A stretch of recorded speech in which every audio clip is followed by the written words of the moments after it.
आज पुनः स्वागत करते हैं आपका इस भाग में। और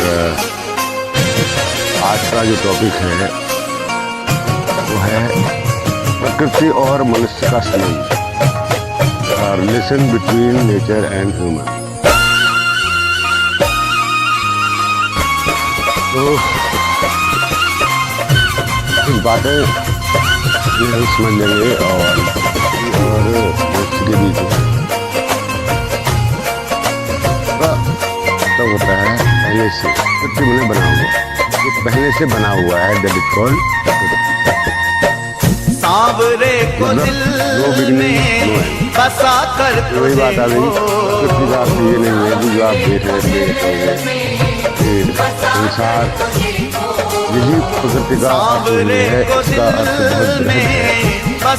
पहले से बनी हुई प्रकृति कहलाती है। अभी जो कृति आपके सामने पेड़ पौधों के, नदियों के रूप में, रूप में दिखाई पड़ती है, ये प्रकृति की तरह से मौजूद है। ये जो मिट्टी है सूर्य का हिस्सा थी, कभी सूर्य किसी दूसरे सूर्य का हिस्सा था, वो बिग बैंग का हिस्सा था, बिग बैंग किसी दूसरे भगवान का हिस्सा था। तो कहने का मतलब अगर आप पीछे जाएं तो आपको अनंत संसार मिलेगी प्रकृति की, जो पहले से बनी। बड़ा ही दयालु है बाके बिहारी। बात करें यहाँ की प्रकृति की जो नष्ट होती है, वो भी नहीं होती है, बल्कि अपने दूसरी यात्रा में हो जाती है। अगर एक पेड़ कट जाता है, कई सालों तक वो किसी घर का फर्नीचर बना रहता है, फिर सड़ जाता है, सड़ के मिट्टी में नहीं जाता है, मिट्टी से वो प्रकृति में अपने तत्वों को निकाल कर पहुँच जाता है।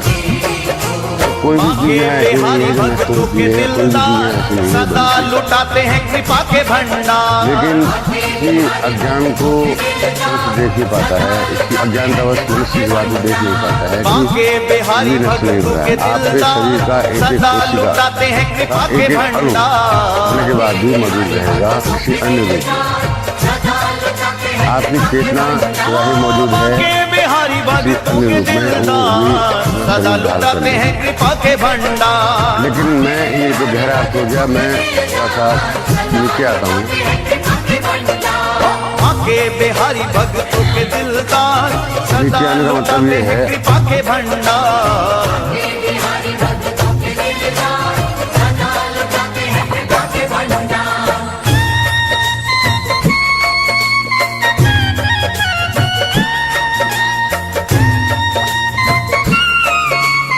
मनुष्य ने प्रकृति के साथ इतना बड़ा विश्वासघात किया, उसने विकास किया, यंत्रों का आविष्कार किया, गाड़ी का आविष्कार किया, तमाम रोगों के औषधि का आविष्कार किया, मनुष्य को लंबी आयु दी। लेकिन प्लास्टिक का आविष्कार, प्लास्टिक की बोतलों का आविष्कार, जैसे गिरधर को आज ये स्थिति है। कोई भी शहर आप ले लीजिए, सब शहर बन गए। कुछ गाँव को छोड़ के, हमारे से गाँव को छोड़ के सब जगह आपको गंदगी मिलेगी, गंदगी का अंबार लग गया। इससे मनुष्य के दिमाग में होने वाला तो आप गंदगी को देख रहे हैं तो आपके मनुष्य में दिमाग में तनाव ही आएगा। लोग मुहिम छेड़ रहे हैं सफाई करने की, साफ किया जाए, कोई नदी साफ कर रहा है, कोई जगह साफ कर रहा है। मैं भी करता हूँ यहाँ वाली जगह है, मैं भी उनकी सफाई में लगे रहता हूँ। जो इकट्ठा कर रहे लेकिन हमने विकास किया जरूर, लेकिन प्रकृति का हमने विनाश किया। सबसे ज्यादा विनाश किया बमों ने, जो हो रहे हैं हमारे में, वो कितना नुकसान कर रहे हैं। हर वो करने का नुकसान रुपये से जो बड़ी मेहनत से कमाए जाते हैं, वो आग में जला देते हैं। तो मुझे मजबूरी में तब बंदर भी इतना बेवकूफ़ नहीं होता जितना मैं इससे अच्छा बेवकूफ़ होता। तो हमको ये तो नष्ट की बात है नहीं, हमको जो भी हम लोग वीडियो को देख रहे हैं, आज से संकल्प करें हम प्रकृति को गंदा नहीं करेंगे, प्रकृति से छेड़छाड़ नहीं करेंगे। मैं बच्चों से भी कहता हूँ, बच्चों पेज में जो कॉपी होती है, कॉपी में पेज होते हैं, उसको पूरा लिखो। पल में झोली चार लाइन लिख दो, वैसे उसमें कितने स्कूल होंगे, हर बच्चा अगर 2 पेज छोड़ेगा तो कितने पेज बन जाएंगे। पेड़ कटेंगे तो नुकसान आने वाली पीढ़ियों को होगा, ऑक्सीजन की कमी हो जाएगी और धरती जो है बंजर हो जाएगी। दर्द जिंदगी तो प्रकृति से प्रेम करना बहुत जरूरी है। देखो मैं प्रकृति की गोद में बैठा हूँ, यहाँ पर मुझे कितना सुकून मिल रहा है। यहाँ घास किस्म का काम कर रही है और ये सुंदर दृश्य आपको सुंदरता प्रदान कर रहा है, सुकून प्रदान कर रहा है। जिंदगी के बोहर लेगा, दुख दर्द जिंदगी के बोहर लेगा। चौखट पे दामन फैला कर तो देखो। प्रकृति का मैंने आपको दूर से बताया, सकल नाश नहीं होता है, जो पैदा नहीं होता। बार वृंदावन आकर तो देखो। प्राकृतिक ऊर्जा कहो तो भी पहू है, ऊर्जा कहो तो भी पहू है, राम कहो तो भी पहू है। राम का मतलब क्या होता है? रमण करने वाला, सब में रमण करने वाला। चैतन्य परम ऊर्जा है, ये सब में रमण कर रही है, वही राम। राम शब्द एक ऐसा शब्द है जो बहुत सटीक बैठता है अध्यात्म के मानने वालों के लिए। राम ही अगर शब्द का जाप करना चाहें, राम राम क्या है? सर्वत्र रमण करने वाला राम, सर्वत्र रमण करने वाला, फिल्म में, मुझ में, मोबाइल में, हर जगह, इस बुक में ऐसी जगह है जो जहाँ वो रमण नहीं करता है। तो ये जो बुक में लिख रहा हूँ, इन्हीं बातों में लिख रहा हूँ। शाम बिना तेरा इस बुक को पढ़ने के बाद कोई दूसरी बुक न पढ़नी।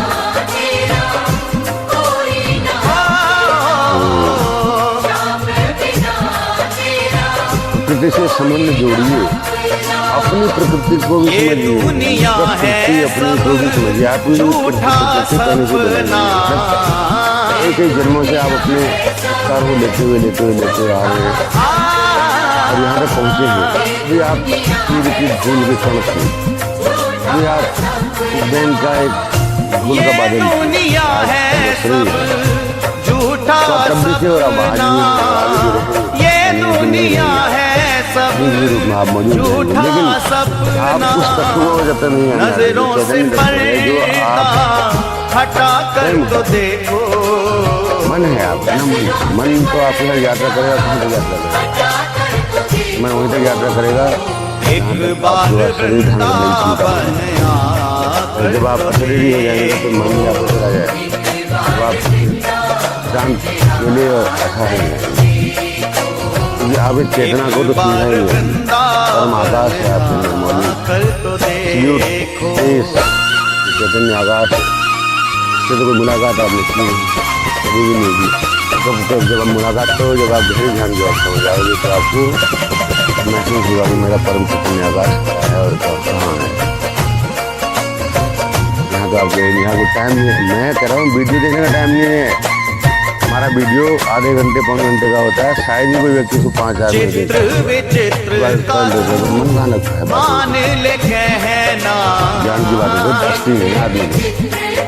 हाँ, अगर मैंने कोई ये आज से मुझे प्रेम चल रहा है, कोई वीडियो बना रहा डांस का वीडियो, कोई पागलपन का वीडियो बना वायरल प्रभु चरणों से मेरा उद्देश्य ये नहीं है कि सब कुछ देखें। मेरा उद्देश्य इतना है कि जो खोजी है, जानने का इच्छुक है, वो देखेगा ही। चाहे हजारों में ये 1 साल बाद भी 10 भी मिल जाए, पूरे मिल जाए, दूर नहीं रहना लगेगा कि मेरी प्रभु चरणों से कहीं। वरना मैं तो करने रहा हूँ, खैर सुबह घूमने आता हूँ अपना। जिंदगी ये बंदगी बात करने का मन होता है, मिटा कर तो देखो। इच्छा होती है कि मैं बात करूँ किसी मुद्दे पर, वो मुद्दे तो है नहीं कि मेरी बात है, वो सोच में सर आएगा, चर्चा करेगा। आप बेहतरीन माध्यम है। चर्चा करना कौन सा बुरा है, अच्छी चर्चा कर लेते हैं, ऐसी चर्चा हो जाती है, ऐसी वैसी जाती है। एक तो यहाँ पर यह है कि मैं सीमित मात्रा में बोल पाता हूँ, क्योंकि जितना मैं कहना चाह रहा होता हूँ उतना मैं कह देता हूँ। उसके बाद कोई प्रश्न अगर आगे होता तो शायद उसमें बात करता। ये प्रकृति की बात है तो मैंने प्रकृति का अर्थ बताया। अब इसमें कोई क्वेश्चन उठा देता किसी भी प्रकार का, ये पहले से कैसे बना हुआ है, वो मैं बता रहा हूँ आपको। एटॉमिक लेवल में जाओ, आप क्वांटम लेवल में जाओ, तो हर एक चीज़ एक ही है, कोई अलग अलग चीज़ें नहीं है। और क्वांटम लेवल का मतलब क्या होता है, पदार्थ सूक्ष्म अति सूक्ष्म अवस्था में जो पदार्थ और ऊर्जा का व्यवहार होता है वो बड़ा अजीब होता है, बहुत ही पिक्यूलर होता है। उसको वैज्ञानिक गॉड पार्टिकल क्यों रखा उसका नाम, गॉड पार्टिकल मतलब उसका बिहेवियर ही गॉड जैसा है, मतलब बहुत अजीब है। तो ये है। और ऊपरी तल पर देखोगे तो वो तो गहरे तल की बात है, ऊपरी तल पे तुम मनुष्यों को देख लो, सब तुम्हें पागल दिखाई देंगे। कोई कैसे पागल है, कोई कैसे पागल है, सब अपना अपना अपना अपना ढपली, अपना अपना राग लेके घूम रहे हैं, है ना। तो एक राग कोई ऐसा नहीं है जो गा रहा है, सब अलग अलग राग गा रहे हैं। कोई कृष्ण का राग गा रहा है, कोई राम का राग गा रहा है, राग ही गा रहा है, उससे पहचान कुछ नहीं है। कोई अवधूत बाबा का राग गा रहा है, कोई ओशो का राग गा रहा है, कोई जिद्दू कृष्णमूर्ति का राग गा रहा है। राग गा रहे हैं सब, कोई बुद्ध का राग गा रहा है, सब गा रहे हैं राग। अपना राग कोई नहीं गा रहा है, अपना राग कोई नहीं गा रहा है। और ये राग मेरा खुद का राग है, मैं किसी को फॉलो नहीं करता, किसी के हिसाब से नहीं चलता। मैं जैसा हूँ, जैसा मुझे अनुभव हुआ, मैं वैसा ही आपको बताता हूँ।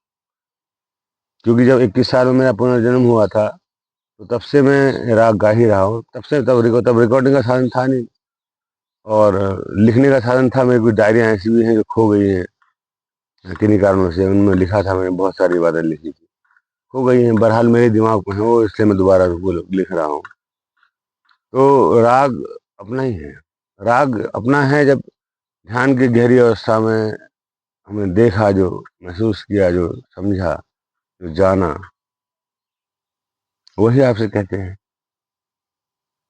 वही आपसे कहते हैं। तो प्रकृति सदा है, शाश्वत है, इसलिए इस प्रकृति से प्रेम करें। मैं तो फूलों को भी चूम लेता हूँ, कहीं देखा मैंने कोई फूल, घास से भी बात कर लेता हूँ, पेड़ों से भी बात कर लेता हूँ, गले भी लगा लेता हूँ। बस मुझे आवाज आती है उस तरफ से, उनकी तरफ से आती है, आई लव यू, मैं भी चले जाता हूँ। अब मैं सुन पाता हूँ उनकी आवाज को, ऐसा नहीं कि किसी पेड़ से आवाज आ जाएगी कि तुम मेरे करीब आओ और मुझे प्यार करो, तो मैं चले जाता हूँ। तो यही आवाज तुम्हें भी आनी चाहिए। तुम्हारे लिए तुमको आवाज सुनाई भी नहीं देगी। अगर कोई पेड़ तुमसे कहेगा भी कि मुझे प्यार करो, मेरी प्रॉब्लम है, इसको सॉल्व करो, तो तुम उसकी आवाज को नहीं सुन पाओगे, क्योंकि वो आवाज साइलेंट साइलेंट होती है। वो केवल यहाँ आती है और यहाँ पता चल जाता है कि हाँ आवाज आ गई, एक रिफ्लेक्शन आता है। वही है प्रकृति से प्रेम और सबसे प्रेम। मन से ज्यादा से प्रेम करना थोड़ा सा मुश्किल इसलिए हो जाता है क्योंकि उसमें वो भोलापन नहीं है। मनुष्य बहुत सियाना है, बहुत शातिर है, तो उससे अगर तुम प्रेम करोगे भी, दिखाओगे भी, तो वो कहेगा कि ये क्यों प्रेम कर रहा है, क्या मतलब है। अगर किसी पुरुष से ही तुम कहो आई लव यू, तो वो कहेगा ये पागल है, क्या मतलब है मुझसे आई लव यू कहने का, तुमसे प्रेम है मुझे, ऐसा कहूंगा। तो वो गलत अर्थ भी समझ सकता है उसका, पुरुष भी गलत अर्थ समझ सकता है, स्त्री को छोड़ो, पुरुष भी गलत अर्थ समझ लेता है। तो प्रेम का अर्थ तो इतना गंदा बना दिया है इन्होंने कि जिसकी हद नहीं, जबकि सबसे पवित्र शब्द प्रेम है, और ऐसा गंदा उसका अर्थ बना दिया है कि बस गंदा अर्थ, काम वासना से जोड़ दिया प्रेम को। अरे भाई, काम वासना एक प्रोसेस है, बच्चे पैदा करने की, एक क्षण का आनंद लेने की प्रोसेस है, वो एक बायोलॉजिकल प्रोसेस है। पर प्रेम तो बायोलॉजी से काफी ऊपर की चीज है ना, वो तो हृदय की बात है, फीलिंग की बात है। फीलिंग भी ऐसी कि जहां पर केवल फीलिंग आ रही है आपको प्रेम की, ऐसा नहीं हो रहा है कि आपको कुछ चाहिए कुछ। मैं किसी पेड़ से प्रेम करता हूँ तो मैं उससे क्या मांग रहा हूँ, ऑक्सीजन दे दे तो मुझे इतना टन ऑक्सीजन देगा पर डे, तब जाके प्रेम करूँ। तो वो वैसे ही दे रहा हो, मेरी जरूरत क्या है, खुद ही दे रहा है, कहने की कोई जरूरत नहीं। तो ये है प्रकृति। और मनुष्य ने प्रकृति को क्या समझा है, आप भली भांति देख रहे हैं। पेड़ का अगर कहीं आपको मकान बनाना है और पेड़ काटने की जरूरत पड़ेगी तो बेहिचक आप पेड़ काट दो, बेहिचक। अब मैं आपकी जगह होता, मैं उस पेड़ को पालता पोसता, चाहे मेरा मकान बेकार बन जाता उस पेड़ के चक्कर में, पर मैं उसको कभी काटता नहीं, लेकिन हम काट देंगे। ये फर्क है एक जागृत मनुष्य में और एक सोए हुए बंदर में, फर्क है ये। तो इस फर्क को अगर आपको हटाना है तो आप हमारी मस्ती की पाठशाला, ज्ञान की पाठशाला, आनंद की पाठशाला से जुड़ें और अपना जीवन धन्य करें। और ये भी हमारे ज्ञान की पाठशाला का ही एक हिस्सा है जो आप देख पा रहे हैं। और प्रैक्टिकली भी अगर आप मुझसे मिलकर ये सब चीज़ें सीखना चाहते हैं तो आपका स्वागत है। और आप कमेंट कर सकते हैं, कमेंट में मैं पढ़ूंगा कमेंट, और कमेंट में मुझे लगेगा कि आपको नंबर देना चाहिए तो मैं दूंगा और जगह भी बताऊंगा। नहीं तो जय राम जी की दुआ सलाम, फिर मिलेंगे, चलते चलते, नमस्ते।